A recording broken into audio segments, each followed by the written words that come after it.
Kyler and the Cardinals are the only remaining unbeaten team, but will they be alone at the top of Nick's newest NFL tiers to be unveiled in just a few minutes? LeBron James getting locked in for year 19, but was he disrespected in the latest NBA GM survey?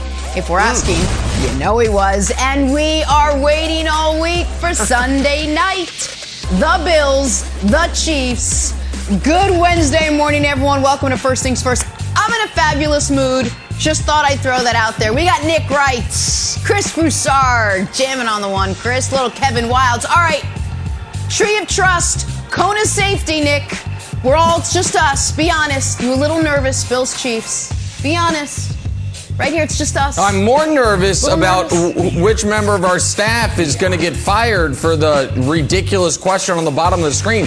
Josh Allen's got to focus on being better than Taylor Heineke before he has to worry about being better than Patrick Mahomes. Have people watched Josh Allen this year? Are the Bills games on television? I'm not certain. For those of you watching at home, nobody's getting fired. It was a rhetorical firing. Well, we start in Brooklyn this morning, where most of the Nets held their first practice of the season. We say most because noticeably absent Kyrie Irving. He's still in limbo with New York's vaccine mandate, and the Nets remain unclear on whether he plans to get the vaccine at all. If he doesn't, no home practice, no home games. Nets head coach Steve Nash was asked if they could possibly move their practices out of New York to accommodate Kyrie, to which he said no. This is our home. Yeah. This is where we're going to practice. And we have almost a whole group, so that's a positive. And we're just working at getting better every day and focusing on the things we can control. All right, so you're going to ask, well, financially, what does this mean? So here's a look. I know. Here's a look at the financial side of this, courtesy of Bobby Marks. Kyrie set to lose more than $380,000 for each missed home game. Take that in. Chris Broussard, I'll start with you. How should the Brooklyn Nets handle the Kyrie situation, which has now become a situation? Yeah, Jenna, they clearly need guidance, and I'm going to give them some. All right, so if Kyrie can't play in home games and practices, first of all, you try to trade him. All right, and I'm sending him to the Knicks boy down in Philadelphia, Daryl Morey. My problem for your problem, Kyrie Irving for Ben Simmons. I hate the trade in the division. That's going to make Philadelphia pretty good. It's going to make New Jersey or Brooklyn is going to help them. But we both got problems. Let's do it. Now, as our Nick Wright reported a couple weeks ago, Kyrie's people have told the Nets that he'll retire if he's traded. So if a trade is off the table, then I'm doing this. Kyrie, we're sitting down, not mean-spirited, no banishment, but we're giving you a COVID exemption. All right? We're giving you a COVID exemption where you're obviously not playing in home games, but you're not playing in road games either. You're not with the team at all. You're away. Just like in the bubble, you're away. We're giving you a COVID exemption. You still get half your salary. We can't do anything about that. You won't be paid for home games because you're not available, but you will get your money for your road games that you're not playing in. The exemption would last this long, either until your contract ends at the end of this season, either until you decide to get vaccinated, or until New York changes its law and would allow you to play and practice within the state. That's it. That's what I'm doing, because chemistry is important. You cannot win an NBA championship. This is not AAU. I know there's similarities, and people call the NBA glorified AAU. It is not. You need chemistry and you need continuity to win a championship. And they will not win a championship with Kyrie popping in and out of the lineup, and not practicing. All right, because most of their practices will be at home. We learned that with my Clippers, Jenna, a couple years ago. Kawhi Leonard, because of load management, in and out of the lineup, right? And it came back to bite them in the playoffs. And the Nets are good enough to win a championship without Kyrie. James Harden almost won one with just Chris Paul. He can do it with Kevin Durant and a really solid supporting cast. Last thing, Kyrie, as great as he is, and you guys know I'm on the record, first ballot Hall of Famer in my book. But as great as he is, he hasn't had much of an impact on winning. All right, when he was first with the Nets, played 20 games. That's Kevin correct. Durant was out all year. They were 8-12 with Kyrie, Nick. They were 27-25 and made the playoffs without him. We remember Boston. Without him, they go to Game 7 against LeBron in the Eastern Conference Finals. Yeah. With him, they go out in the second round in 5 games. So, Nick, I'm giving Kyrie a COVID exemption. You're gone. It's the only way to get rid of the distraction for the entire year, unless he, gets vaccinated. Listen, this has reached almost farcical where we're at now. And I know there are folks out there that believe, and I imagine the Nets or some of them, or at least hope, Kyrie's going to get vaccinated at the last minute. I think that if he does that, it is such an indictment on this entire process that I don't believe that's the case. For Kyrie to do that, it's not like there's new data or information or FDA approval that is just days away. If that is what ends up happening here, then this whole thing has been, with all due respect, a look at me, I'm so unique, I'm so interesting, but I'll actually do what I was always going to do. So I don't think he's doing that. I think that Kyrie Irving, for some reason or another, I'm sure there's a YouTube video that could elucidate me on it, has decided this is the route he is going to take.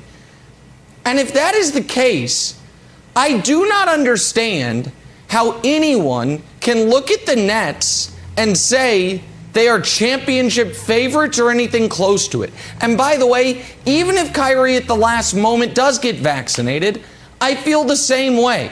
What do we have with the Brooklyn Nets? We have Kevin Durant, one of the 15 greatest players in the history of the game, still at the peak of his powers, unimpeachable on both ends of the court. That's a really good thing to have. Then you have James Harden, who, as great as he is, his next great playoff moment will be his first.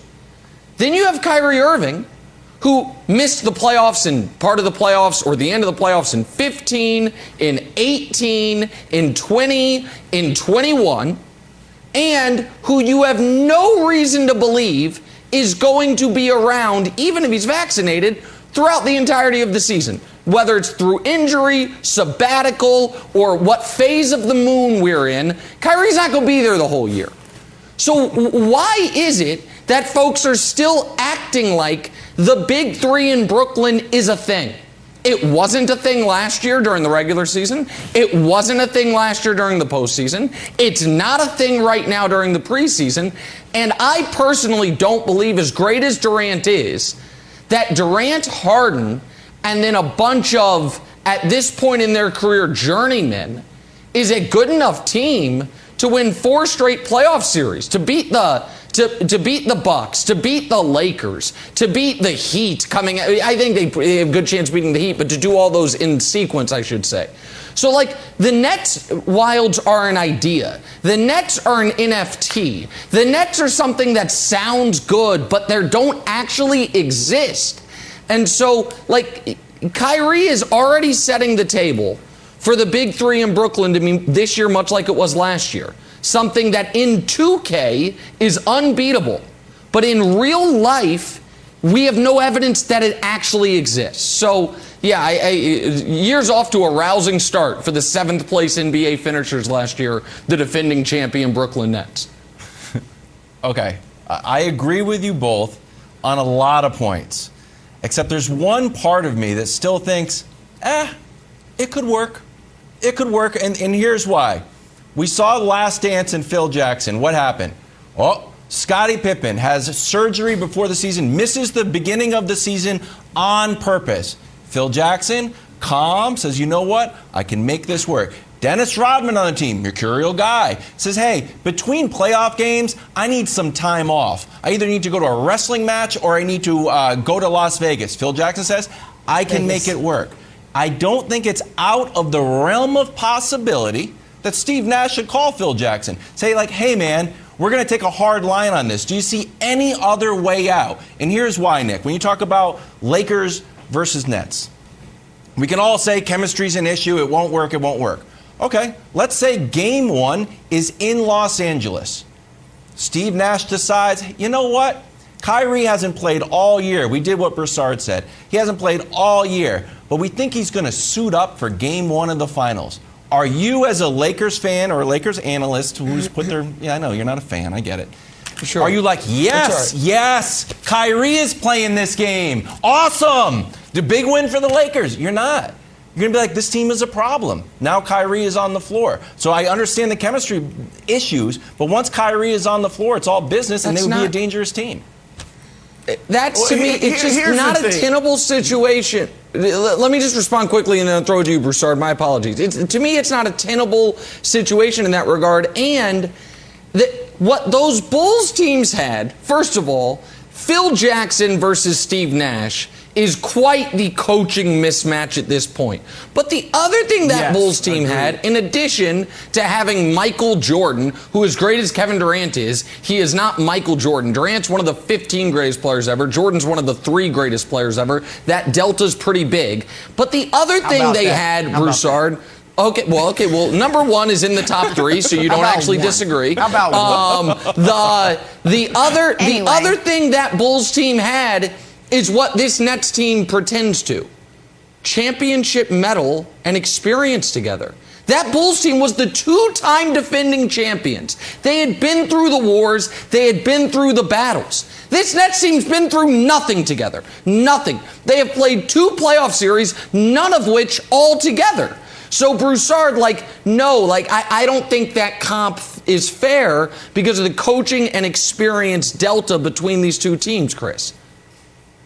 I agree with that. That's not a good comparison, Jordan Bulls and these Nets. But Nick, look, if they can't win it, they shouldn't be the favorites if Kyrie's popping in and out of the lineup. But without Kyrie entirely or with him entirely, they should be the favorites. And Nick, you picked them apart, all right, but I could pick apart the Lakers too. I could say LeBron's 37 years old. And LeBron, hasn't completed 2 of the last 3 seasons because of health. I can say Russ, just what you said about James Harden, next great playoff moment will be his first. I can say the same thing about Russ Westbrook. Sure, but I can question Anthony Davis' health, and he's coming off the worst season of his career since he became a star. Milwaukee. But what about Milwaukee? Tough. But the Brooklyn almost beat Milwaukee with half of James Harden and Kevin Durant. Okay. They can beat Milwaukee. And I like Milwaukee. They should be better with this championship swagger. But to write the Nets off like you just did, like they're a joke, no, you can't do that. I didn't say they're a joke. James Harden, and that's what you described, though. You describe them as a figment of our imagination. They don't exist. They're a 2K video game. Yeah. No. And not just, I think you're downplaying. You've gone from a James Harden defender to now really questioning how good he is. I mean, Harden is going to be mark this. He's going to be just as good in the regular season as Kevin Durant. Just as he'll average probably 2 points less. 2 points less, and he'll average 9 or 10 assists to go with it. We'll see. Look, we'll see. I don't know. He'll adapt. The boy's bad. Lost in all this, at some point, that rest of the Nets team are going to get frustrated. And then you wonder whether chemistry, how big of a factor that's all going to play into it. We got to talk about Knicks Chiefs. They added Josh Gordon, wide receiver Josh Gordon, to the active roster yesterday. Can the veteran wideout take the KC offense to the next level? Will he be a factor? We discuss next. First things first. Yeah. Time now for Drawing a Blank. Talk about the Kansas City Chiefs, not a slow team. They promoted receiver Josh Gordon to the active roster yesterday. He could be available as soon as Sunday for the big game against the Buffalo Bills. Here was Gordon on yesterday signing the papers to make it official. Hey, Broussard, Josh Gordon's impact on the Chiefs' offense will be blank. Middling, Jenna. Middling. Look, Gordon signed with them. I'm happy for him. Maybe he's gotten his life back together. I'm happy for him if everything is good. They're going to be great through the passing game with or without Josh Gordon. Period. All right, I will give him this, though.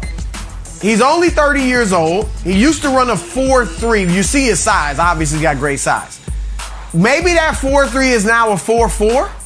I doubt it's a 4.5. It's probably still a 4.4. So he is still another deep threat. I think he could have a few moments like he did a few years ago in New England. So it doesn't hurt, but it's middling, it's ho-hum. I mean, they're going to be great through the air with or without Josh Gordon, Nick. So it's okay. It's fine. So listen, I think the impact will be immediate. The question is, how long-standing will it be? So Josh Gordon, Broussard, I think people forgot it, but Broussard mentioned it. He walked into the Patriots in the 2019 season and had an immediate impact and was good. Scored a touchdown in his first game, had a big game a few games later. He was good, and then he was gone. And then he didn't do anything in Seattle, and he obviously was gone last year. But there is no more advantageous position for a pass catcher in the NFL than the Chiefs' third option. Sammy Watkins, when he was healthy, feasted on that. Demarcus Robinson did it briefly. The guy that went to Jacksonville's name I can't remember now. Dusty will say it to me. He had a monster season with them as the third option. McCole Hardman hasn't been able to fulfill that role. He will be single covered at all times, which will help him, and I think he'll make an impact on Sunday night against Buffalo. The question is, will he be there at the end of the year? And his history says no. We are all rooting for Josh Gordon, but he is going to get the other team's fourth best defensive back on him throughout the games. And so he will be able to win those matchups, and Mahomes will find him. Mahomes finds Byron Pringle when that happens. So obviously you'll be able to find Josh Gordon. The question is how sustainable it will be. If it is sustainable, then he can slide into the role Sammy Watkins was filling the last few years, and I think do it quite nicely. Yeah, so my answer, Nick, is more sneakers, because it's like a sneakerhead. Like, you can never have too many. That's the Chiefs in offensive weapons. I just want to reiterate that I am also rooting for Josh Gordon. He played great with the Patriots. The Patriots sort of helped him out even after he was separated from the team. So I'm really rooting for the guy. And I think he's going to have a big, big game. Mark this down, America. Because once Josh Allen puts 40 or 50 points up on that Chiefs defense, they're going to have to throw the ball. So he's going to have a lot of targets, a lot of opportunities, because the defense is so bad. So I think he's going to do really well. Actually, that's a good point. Conley was the receiver I was thinking about. Forgot his name. Conley. We got there eventually, Nick. We got there eventually. Hey, can we talk about that guy right there, Kyler Murray and his Cardinals? They are the only remaining undefeated team in the NFL. Does that mean they will claim the top spot in Nick's new NFL tiers? We are really asking the question. I read the words. I said the words. We're back after this. This is a commercial. It is just after 8 a.m. on a Wednesday morning. Time for Nick to unveil his newest NFL tiers. Little bit clearer picture after 4 weeks on who's a contender, who's a pretender, and who's stuck in the middle with an identity crisis. Nick, buddy, my friend, my colleague, the floor is yours. Well, Jenna, major movement at the very top and the very bottom, as we always do. We go from 32 to 1, unveil the bottom. Listen, hey, congrats, New York football teams. You're no longer the worst. The Texans, who are an expansion team, and the Jags, the one team they've beaten, they are the two worst teams in football, coaching situations notwithstanding. Jets, Jags, Lions, terrible. Colts, Dolphins, Falcons. Falcons keep breaking my heart, terrible. This next group of 7, they're all 2-2 or 1-3. There's not a good offense aside from Philly between them. There are things about them like the Saints and Steelers. You're like, the defenses are good, but can they overcome the offenses? The answer is no. The Patriots, by the way, just cut Stephon Gilmore, so they don't have reinforcements coming. One of those teams might be alive for the playoffs, but those 15 teams at the bottom are mostly irrelevant. Now, the 17 teams that really matter, let's go to the first grouping. This is why you need the committee. That last standings darlings. Oh, who loves the Raiders, Panthers, Bengals, and Broncos? Between the 4 of them, they're 12-4. They're all 3-1, and none of them are any good. You know it in your heart. You know it in your bones. But you look at the standings, and you're like, well, hey, is it time to start taking the Bengals seriously? Is it time to start bringing up Derek Carr with the best quarterbacks in the AFC? The answer's no. You know the answer's no, but the standings love them. The tiers do not. Who are you? San Francisco, Seattle, and Tennessee. Look in the mirror and ask yourselves, who are you? San Francisco, are you a good defense or are you not? Tennessee, are you the worst defense in football or are you going to be mediocre? And Seattle, the up and the down, we can't score in the second half, but this week we did. You guys are all dangerous. No one wants to play any of the three of you, but you have a bit of an identity crisis. All right, next grouping. And this is where the controversy is going to come in. I can already feel it. Championship ceiling, Bucks, Chargers, Browns, Ravens. All four of those teams, at their best, can beat anyone in football. But the Bucks have a beleaguered, injured, bad secondary. The Chargers have no experience whatsoever. The Browns, quietly, have a Baker Mayfield, not problem, but concern early in the season. And the Ravens, you just don't know what you're going to get from the Ravens. Some games they play well enough to beat the Chiefs. Some games they need a 66-yard field goal to beat the Lions. But at their best, those four teams terrify you. Championship caliber. Rams, listen, you were the co-favorites. What happened? You got blown out at home. Don't get blown out at home, guys. Not a good thing. The Bills' defense has been the best in football. Their offense, surprisingly, has not clicked the way you might say, oh, Nick, they just scored 40 again. I understand that. If you're looking at their passing numbers, it's down from last year, but their defense has been so extraordinary, you have to put them there. Also, you'd like to see them play better competition. Luckily for them, they will this weekend. And the Cowboys. Cowboys look awesome. Right now, they do everything well. This is the highest they've ever been in the committee's tiers. Congrats to them. Hopefully, they stay there. Now, the top two tiers. There's some controversy here within the meeting. I did not want to put the Cardinals there, flatly. However, the committee said, Nick, they're 4-0. Kyler's the MVP of the league right now. I said, I know. Have you met their coach? They said, we haven't met him. He has a beautiful house. I said, well, once you meet him, you're not going to have him that high. They said, Nick, we're overruling you. So the Cardinals are right there. The Packers, there's 2 games from week 1 we're ripping up and throwing out. Steelers over Bills. Saints over Packers. We're throwing them out like a low score in figure skating. Doesn't count. Well, the Packers have shown who they actually are. They're the top contenders. And then the Chiefs. Chiefs steady themselves. They've punted once in the last 2 weeks, 6 times on the season. Quietly, Mahomes, he's on pace for 6,000 yards and 60 touchdowns. So, there it is. There's your tiers. Broussard, be honest. It's the best edition yet. There's very, very little to argue about here. What are your thoughts?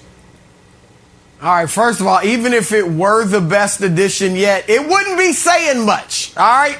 I mean, look, the Chiefs at the top, I'm not surprised. I can't even act like I'm surprised. All right? I knew this was coming. But I'm getting tired of arguing every week that the Chiefs are perennially ranked too high, Nick. They're 2-2.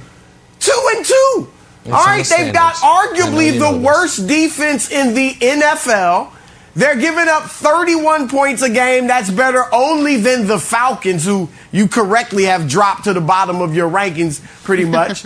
They can't. I remember, I'm old enough to remember, I'm using your phrase, when they could actually stop the pass, and they just couldn't stop the run. Guess what, Nick? Now they can't stop either. They played hapless Philadelphia last week. Sorry, dreadful Philadelphia. And Philadelphia actually scored on 6 of their 8 possessions. 6 of 8. And one of those possessions they didn't score on ended because of halftime. Not because of great defense by your Chiefs. The other possession, it wasn't a punt. So they never punted against your Chiefs. So that's enough of that. But for them to be number 1, come on, man, that's crazy. Tampa Bay, again, too low, but I've talked about that as well. Here's my major beef outside of Kansas City. Buffalo and Green Bay should exchange places. Buffalo should be a number 1 contender, and Green Bay should fall down to championship caliber. All right, and Green Bay, Nick, we can't just forget what happened on opening night or opening weekend when they got crushed by the New Orleans Saints, all right, who probably should be on the Who Are You, because they're kind of up and down. They got a good win over a San Francisco team that's not quite as good as we think, right? We found that out. And then they beat Pittsburgh, who is just falling apart, and Detroit. So Green Bay's, you talked about Buffalo not being that impressive. Buffalo has scored 35 or more points in the last 3 weeks. They've scored 40 or more the last 2 weeks. You talked about the offense. Offense is more than passing, my man. The passing, Josh Allen is not doing what he did last year because it's not needed yet. All right, the run game is top 5 in the league behind Devin Singletary. Defensively, you said it. Right. Number 1 in the league. They stop the run. They stop the pass. Buffalo is legit. And I'll be interested to see what happens in your tiers next week should they topple your Kansas City Chiefs. That's a real threat. If they beat the Chiefs, they'll probably skyrocket to the top. Here, let me just respond to Buffalo quickly here. The problem for Buffalo is competition. Pittsburgh, Houston, let me get it exactly right. Miami with Brissett and Washington.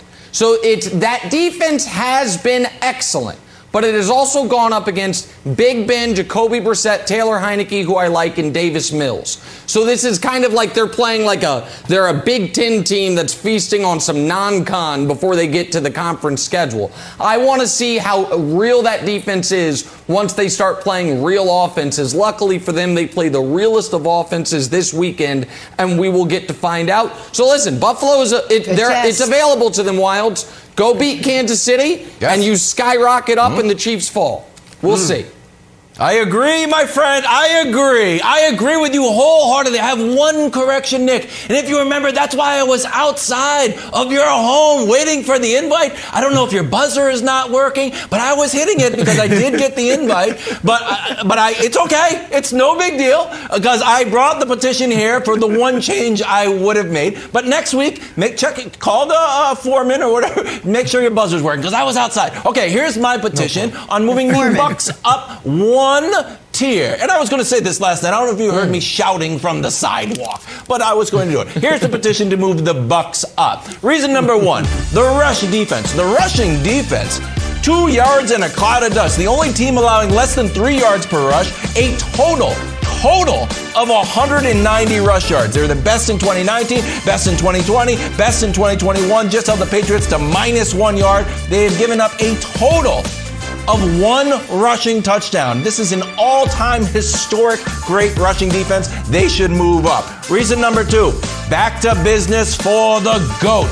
People are like, well, I just saw him play a bad game. Yeah, you know what? Your team does not have Bill Belichick and 20 years of info on the guy. He's not going to play that bad in any other game. He still has the most completions, the second most yards, and the third most TDs of all quarterbacks. The GOAT will remain the GOAT. And finally, people are like, well, Wilds, what about that pass defense? The pass defense is terrible. Pass defense is terrible. Don't get me wrong. Although you saw Mac Jones and he played great, regardless, they are going to feast on their upcoming schedule, their next 4 games. Also, I think they could get Gilmore. I know you think he's going to Kansas City. Actually, think he can go to Tampa Bay. Next 4 games, Dolphins, 30th ranked offense. Eagles, 9th, but that number is a little inflated because they did play the Chiefs. Bears, last. Jameis, last. MVP? Who knows? Second to last, worst offense, but maybe still MVP. So, Nick, I was outside kind of trying to tell you this stuff, but I don't know, the window, it's starting to get cold October. I didn't know if you heard me, so I'm glad you gave me the opportunity to do it on the show. I will be there next week. No problem. Okay, don't show up. You're not on the committee. We don't have any openings. Greg Jennings flew in and flew out. Apologies that you were not included, but Greg Jennings took your spot. And Greg Jennings, because of his commitment to fitness, he actually takes up 2 seats now. So your seat was taken up by Greg's biceps, so you weren't there. My seat, though. Let me deal with the Bucks. Certain things. This is why the committee is superior to standings or power rankings. Sometimes you get more credit for a loss than a win. So, for example, the Browns' most impressive performance of the year was their loss to Kansas City. Meanwhile, the Buccaneers just won a game, and they got dinged for it. The fact that they couldn't score 20, the fact that that game came down against the terrible Patriots, against an objectively bad New England team, that fact that Bucks team allowed Mac Jones 19 straight completions, that game did come down to the final minute. Not only did it not impress the committee dinged them for it a bit. So no. So while we do expect the Bucks to have a gaudy record at the end of the year, thanks to the schedule that you just so accurately showed on the screen, the Bucks, anyone being honest with themselves, the Bucks do not look particularly on the defensive side, nearly as formidable as last season, and The Gronk injury is concerning. Gronk told Jay Glazer, punctured lung, cracked ribs, broken ribs. Like, oh, that ain't great. So Joe Tryon, the rookie that stepped in for JPP, he played great, and obviously the run defense is great. But I think those 6 teams above them have been, just being fair here, have been better than them thus far this season, Jenna. Didn't they beat Dallas? All right, well, speaking of Greg Jennings. They did. I thought they did. They did. Again, it's not a standings. I know you're very married to standings, but it's not a standings. Sorry about that. No, they did. Greg's going to come in and talk about both of the seats that he took up for the commission's meeting. Yeah. One of them was yours, Wilds. Committee. We'll get to that a little bit later. Yes. We got to talk about the big game Sunday night. Commission. The fighting Josh Allen's, coming to Kansas City. Has Allen actually passed Mahomes as the best signal caller in the AFC? Remain calm, Nick. Ooh. That's next. First things first. That's interesting. Committee, commission. So deep. First things first. Big game Sunday night, Nick. Big. Huge. Bills, Chiefs, 2 of the best teams in the AFC, perhaps, records notwithstanding. Fox Bet Sportsbook has the Chiefs favored by 3 at home. These teams met in the AFC Championship game last year at Arrowhead, and these 2 teams trending towards being right back there this year. No one better to break this down than a guy who played for both teams, former running back LaShawn McCoy. LaShawn, good morning. It is great to have you with us. We really appreciate it. You know these teams as well as anyone, so who better to ask? How narrow is the gap between them, in your opinion? Top of the morning. I'll break it down like this. It's a lot closer than what people think. If you watch the Bills, it's changed. Sean McDermott has changed that whole mindset. The caliber of winning is so high right now in that building. I got to give a lot of credit to Brian Daboll. That's the offensive coordinator for the Bills. He's doing a great job with Josh Allen. Each year he's progressing. He's getting better, he's getting better, he's getting better, and you can see it. I think when you look at a dynasty team, it starts with the quarterback. With Andy Reid, down up all the calls over there in Kansas City with the offense, you see the emerging of Patrick Mahomes and the career he's taken off on. But then you look at the Bills, same thing. So the difference is, I think the Bills is a lot better defense. I mean, I watched the Chiefs game. I was there in Philadelphia getting retired, and they couldn't stop a nosebleed. So I truly believe that the difference would be the defense.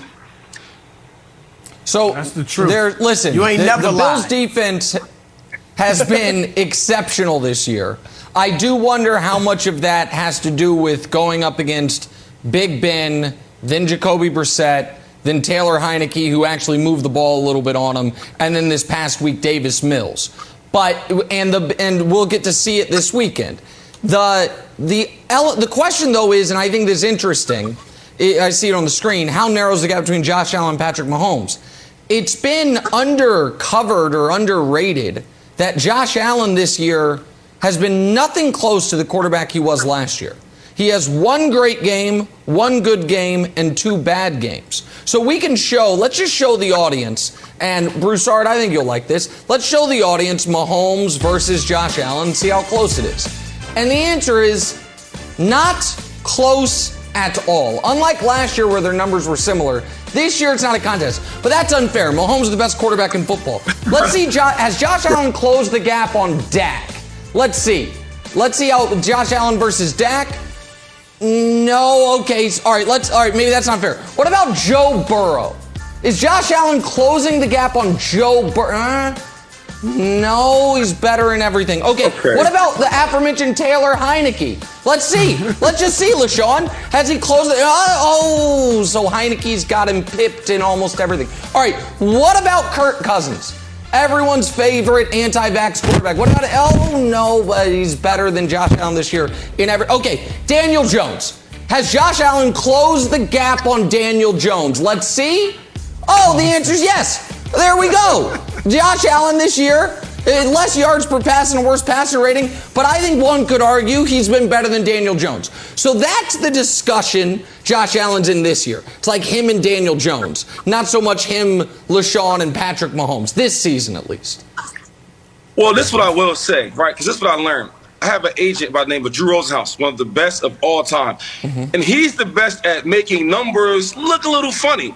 So, and that's something that you just did. Now, come on. If you ask anybody when they take Josh Allen or them other quarterbacks, you guarantee they would take Josh Allen. This is what I will say. So far this season, the Bills have been winning by such a big margin. So it's like I get a big lead. Now I'm running the ball. The whole game plan you had for that week, you throw it out the window. Because now you're up by a different lead, so you don't play the same ball. So when you really look at the game, I'm all about winning. Winning games is big. Controlling games is big.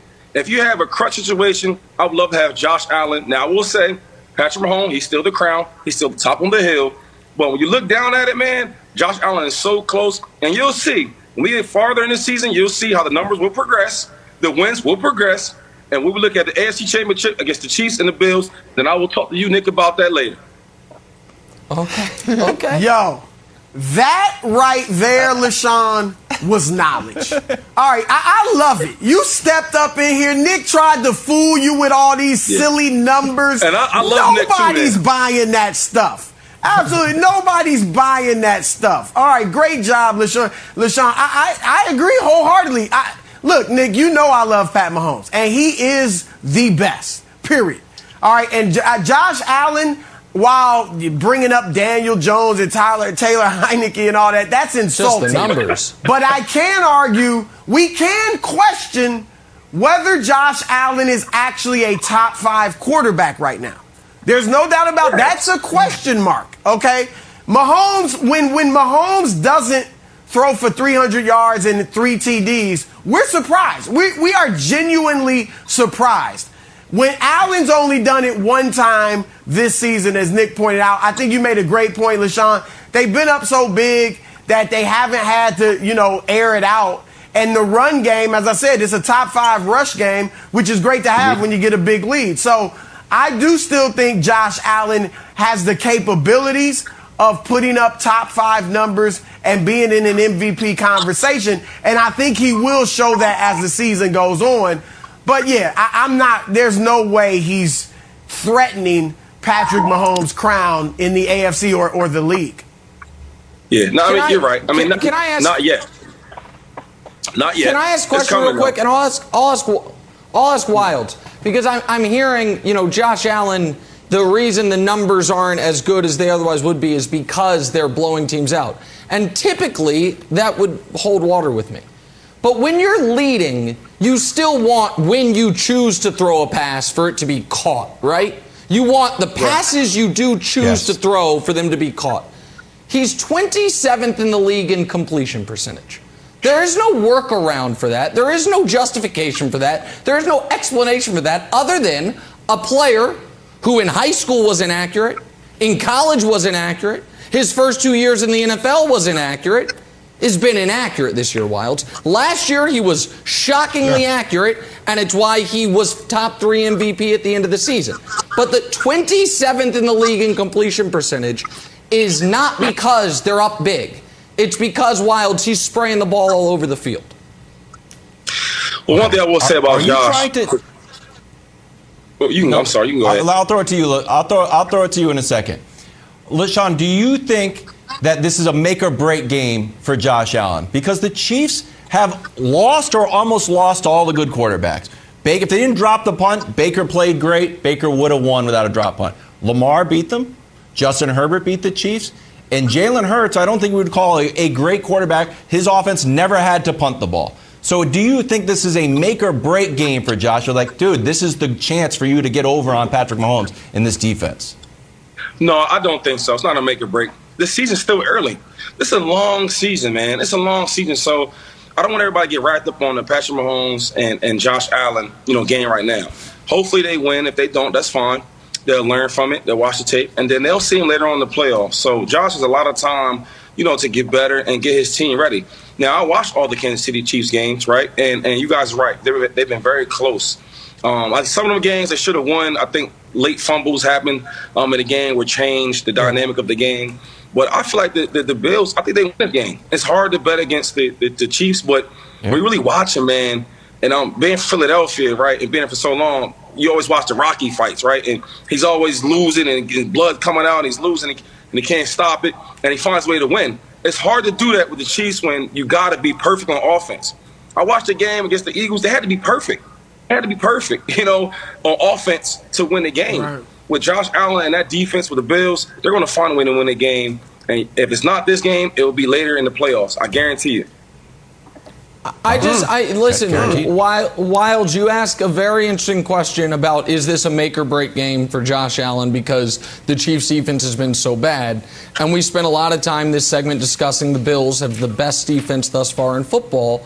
The question I would pose to the audience is, if Kansas City, because you keep saying Philly never punted. Well, KC never punted either. And in the game before that, they punted once. And they've actually punted 6 times the entire season. Perfect. If Kansas City moves the ball at will up and down the field on Buffalo and the number 1 defense, and it doesn't matter if they can't stop Josh Allen because the Chiefs score basically every possession, I'm wondering if Wilds and others will start saying, oh, well, I guess having a bad defense doesn't much matter when Patrick Mahomes is a guaranteed 35.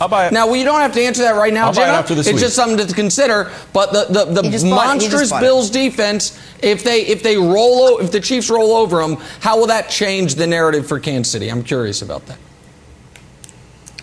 LaShawn, thank you so much for hanging out with us this morning. This was fun. LaShawn, come on back stuff. pretty soon. We Great appreciate job, it. Thank you, Shirley. You got some great minds. We got to take a turn. Some of us. Talking some breaking news out of New England. The Patriots have released All-Pro corner Stephon Gilmore. What does it mean for the Patriots? What does it mean for Gilmore? We discuss next. First things first.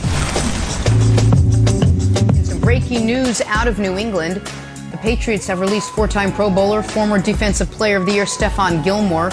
Ian Rappaport tweeted this on the situation. The Patriots were open to giving Stephon Gilmore a raise, but wanted to see him healthy. Instead, he went on the PUP list as he recovers from his quad injury. That tension lasted until his release today. We got Greg Jennings with us this morning. Greg, good morning. I'll start with you. So the free agent market could be robust for Gilmore. What do you make of this?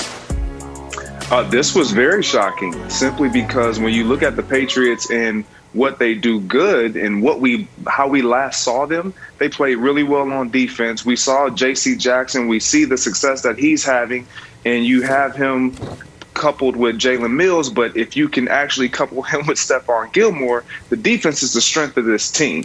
Now, they're not a shutdown defense like we saw a few years ago, but they can really do some special things. And when you add Stephon Gilmore, you automatically think, well, wow, we got our 2 corners. So you think naturally you're going to wait, if you're Bill Belichick, for him to get healthy. Obviously, this is a money deal as far as the organization and cap issues. So they felt like it was best for the team. But as a player, you have to be shocked when you allow a talent like Stephon Gilmore to walk away basically with nothing in return. And so for me, I think it can potentially hurt the Patriots, because if they were going to do this, they could have gotten something for Stephon Gilmore, regardless of the injury. There would have been bidders. There would have been takers out there waiting for a cornerback like Stephon Gilmore to acquire and give them some type of assets in return of Stephon Gilmore. So it is very shocking to me.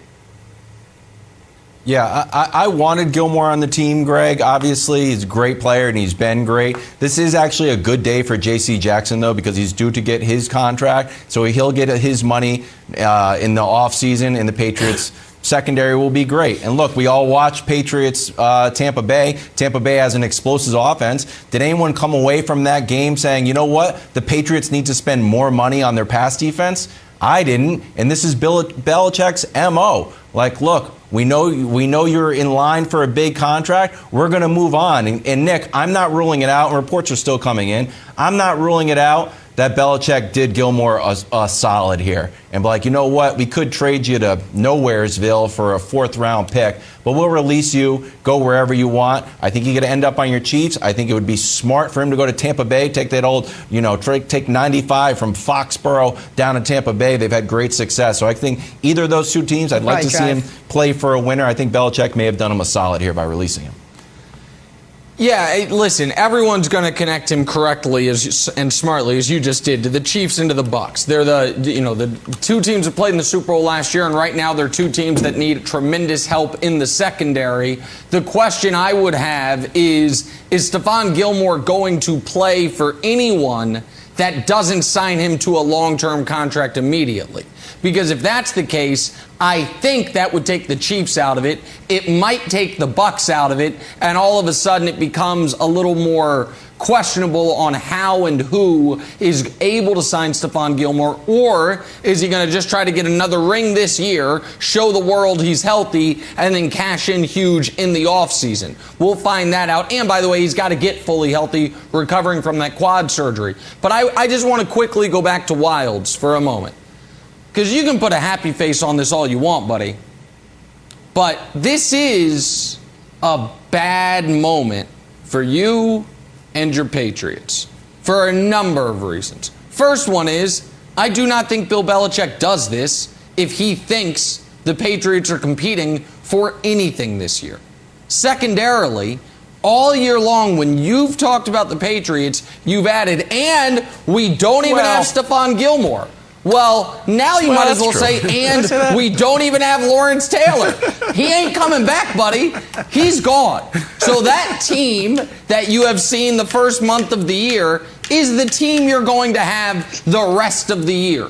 And if you think that team's good enough to beat good teams, you're watching a different game than me. Because I watch a Patriot team. Do I expect them to beat the Texans this weekend? Yeah.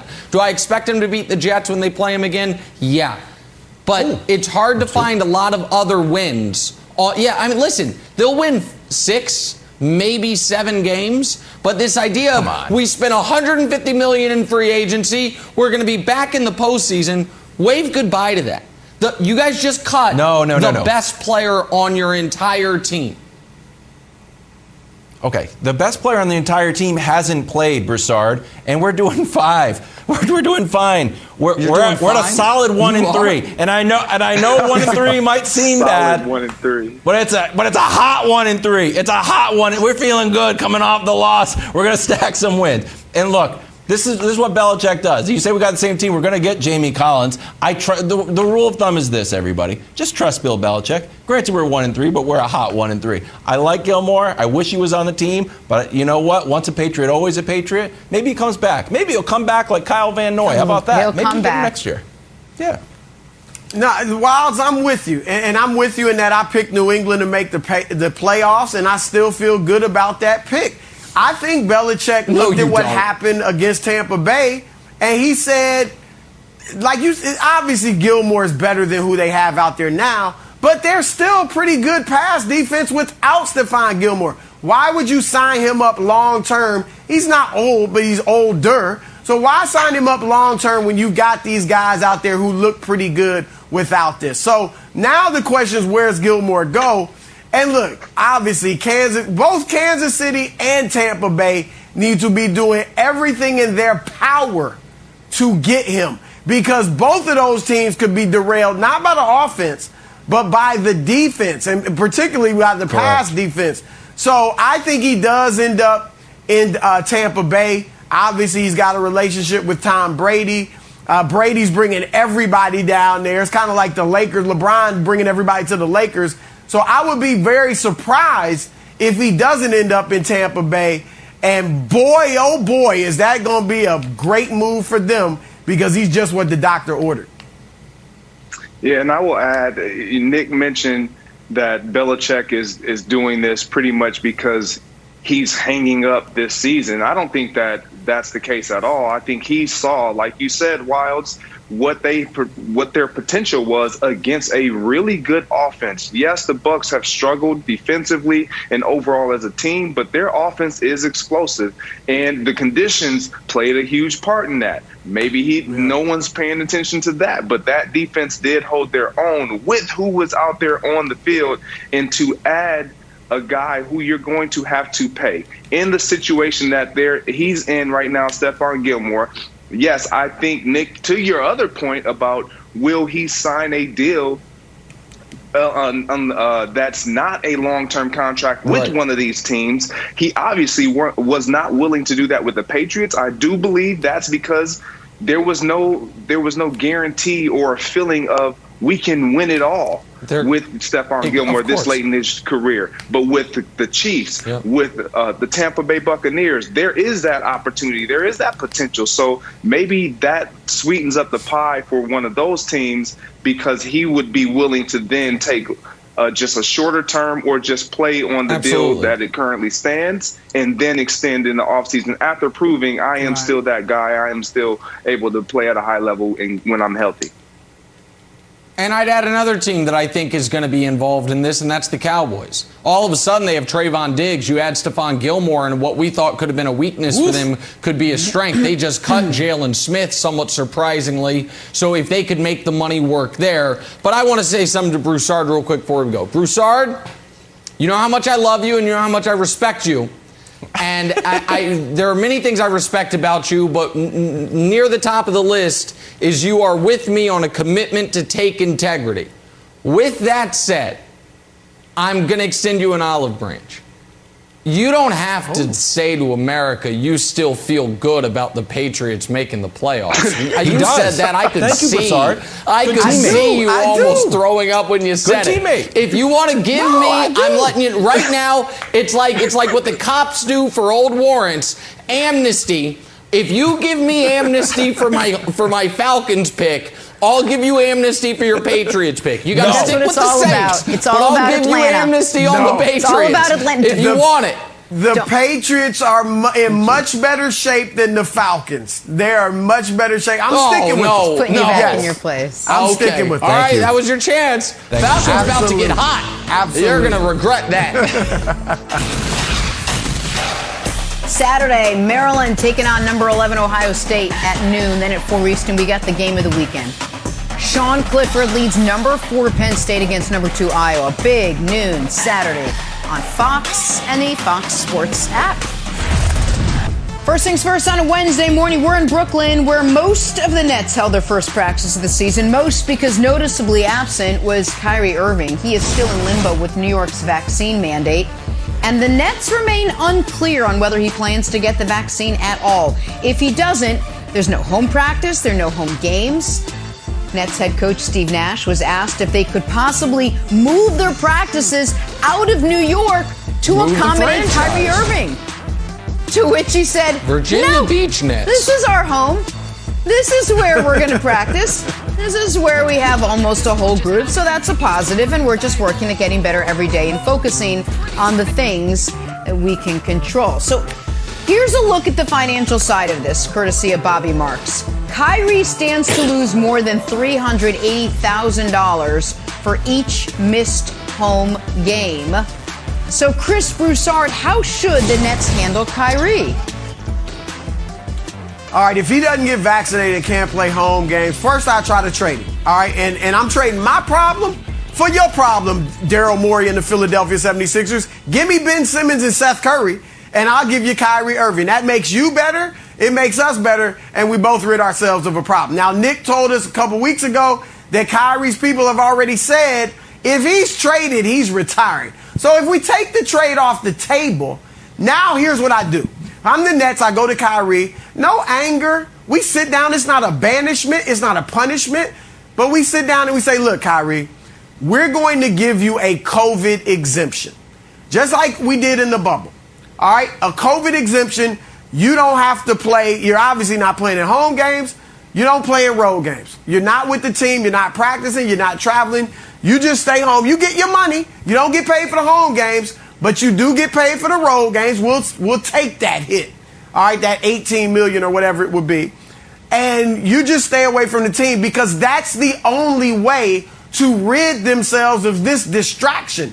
Every day they will be being asked, what was it like to have Kyrie? And now he's not playing tomorrow when you face the Lakers in LA. How you going to deal with it? It would be a complete distraction all season long. The COVID exemption would last until either Kyrie's contract runs out at the end of the season, until he gets vaccinated and is now available to play in all of the games, or until New York changes its laws and allows him to practice and play in New York. That's what I would do, because the Nets have enough to win without Kyrie. I'm not saying they're better without him, but they are still a great team without him. Last year, their best duo of the three was James Harden and Kevin Durant. When those two played without Kyrie, they had a plus 15 net rating. When all three of them played together, that's a great squad, great trio, they only had a plus 8 net rating. All right, so James Harden, who almost won a championship with Chris Paul, can win a championship with Kevin Durant and a nice supporting cast. So that's how I would handle it as if I'm the Nets, because they can win it all even without the great Kyrie Irving, Nick. I think I missed the championship Harden almost won with Chris Paul. I remember him almost getting to the finals. They were down game but waiting 7. for him in the finals. Yeah, in the conference finals. That doesn't win you a champion. That gets you to the opportunity to have LeBron beat you in the finals, close. My opinion. But we'll see what would happen. Yeah, almost got a chance to lose. Just like Brooklyn last year, almost had a chance to be a series away from losing in the final. So here's the thing about Brooklyn. They're an idea. And whatever Kyrie does, can we all agree on this? Kyrie is not to be relied on. If he does end up getting vaccinated, then I don't even know what I'm going to think of this whole thing. Because no new data or studies are coming out between now and the open of the NBA season. The only thing that's happening is you get to miss training camp.